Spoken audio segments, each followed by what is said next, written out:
দেখছেন কলকাতা টিভি, আপনাদের সঙ্গে রয়েছে ভাস্বতী। শুরু করছি সংবাদ সারাদিন। রাজ্য রাজভবন সংঘাত তুঙ্গে, ব্রাত্যকে সরানোর সুপারিশের পর পাল্টা তোপ রাজ্যে। রাজ্যপালের এখতিয়ার নিয়ে প্রশ্ন, রাজ্য সরকারের রিপোর্ট কার্ডের মাধ্যমে বক্তব্য তুলে ধরল রাজ্য শিক্ষামন্ত্রীকে নিয়ে কোনো সুপারিশ করতে পারেন না রাজ্যপাল, এমনটাই রাজ্যের তরফে রিপোর্ট কার্ডে তুলে ধরা হয়েছে।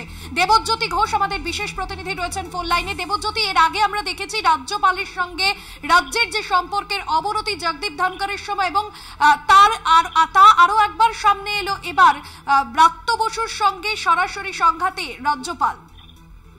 দেখো, ঘটনার সূত্রপাত উত্তরবঙ্গ বিশ্ববিদ্যালয়ের একটি ওয়েব কুপার সম্মেলন নিয়ে। সেখানে রাজ্যপালের অনুপস্থিতিতে সেখানে গেছিলেন শিক্ষামন্ত্রী ব্রাত্য বসু।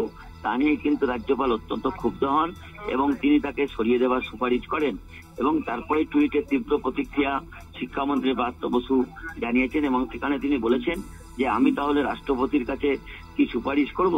অর্থাৎ রাজ্যপালের এরকম কোনো এখতিয়ার নেই মন্ত্রিসভা থেকে কাউকে সরানোর সুপারিশ করা।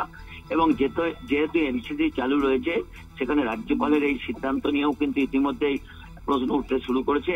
অর্থাৎ ইলেকশন কমিশনকেও তিনি চ্যালেঞ্জ করছেন। সেই জায়গাতে রাজ্য সরকারের পক্ষ থেকে রিপোর্ট কার্ড তুলে ধরা হয়েছে এবং সেখানে রাজ্যপালের যে ভূমিকা এবং রাজ্যপালের যে ক্ষমতা সেখানে লেখা রয়েছে।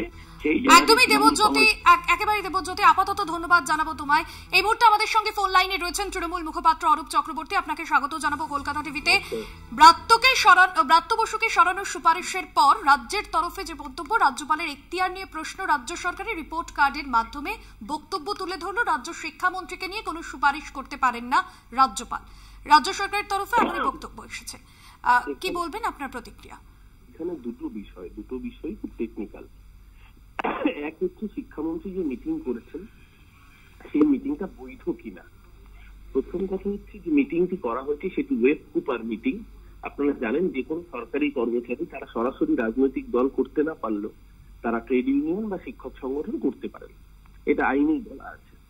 ওয়েব কুপার যে মিটিং, সেই মিটিংটা পারমিশন ছিল কিনা সেটা ভালো বলতে পারবেন সেই কনসার্ন ইউনিভার্সিটি ভিসি।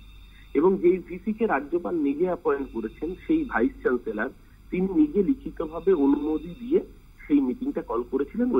সম্মেলন, মিটিং হলো একটা সম্মেলন। তার মানে মিটিংটার বৈধতা নিয়ে কোনো প্রশ্ন ওঠে না, কারণ মিটিংটা অ্যাপ্রুভাল নিয়েই করা হয়েছিল। এবার দ্বিতীয় কথা, মিটিংটা model code of conduct violate করেছে কিনা সেটা দেখবার কোনো এখতিয়ার রাজ্যপালের নেই, সেটা একমাত্র দেখতে পারে নির্বাচন কমিশন। তাও যদি কোনো রাজনৈতিক দল তারা নির্বাচন কমিশনে অভিযোগ দাখিল করে, তবেই সেক্ষেত্রে নির্বাচন কমিশন সেই বিরুদ্ধে ব্যবস্থা নিতে পারে। এখন আমি জানি না রাজ্যপাল কোন রাজনৈতিক দলের দালাল হিসেবে নিজেকে পরিচিত করতে চেয়ে অতি সক্রিয় হয়ে এই কাজ করেছেন কিনা, কারণ এর আগেও আমাদের অভিজ্ঞতা রয়েছে বিরোধী রাজ্যগুলোতে, বিজেপি বিরোধী রাজ্যগুলোতে রাজ্যপালের ভূমিকা হচ্ছে কার্যত বিজেপির অফিস বেয়ারা, চাকর বাকরের কাজ করা।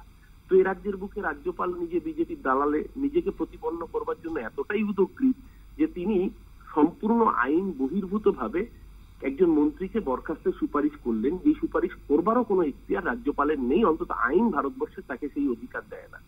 কোন ক্যাবিনেটে কোন মন্ত্রী থাকবেন, ইনক্লুড হবেন না এক্সক্লুড হবেন, সেই সিদ্ধান্ত নেওয়ার অধিকার এক এবং একমাত্র রয়েছে সেই কনসার্ন রাজ্যের হেড অফ দ্য স্টেট, অর্থাৎ মুখ্যমন্ত্রী। মুখ্যমন্ত্রী কোনো কাউকে মন্ত্রী অ্যাপয়েন্ট করবেন বা কাউকে বাতিল করবেন in consultation with governor, governor সেটা সই করবেন। গভর্নরের এই আলংকারিক পদ ছাড়া আর কোনো কাজ নেই। এখানে উনি যে কাজটা করেছেন, উনি সরাসরি বিজেপির দালালি করেছেন। একে বিজেপির দালাল ছাড়া আর কিছু বলা যায় না। যেটা মডেল কোড অফ কন্ডাক্ট ভায়োলেশনের কথা উনি বলছেন, সেই অভিযোগ করার রাইট কোনো নেই রাজ্যপালের। অনেক ধন্যবাদ জানাবো আপনাকে। তৃণমূল মুখপাত্র অরূপ চক্রবর্তী ছিলেন ফোন লাইনে।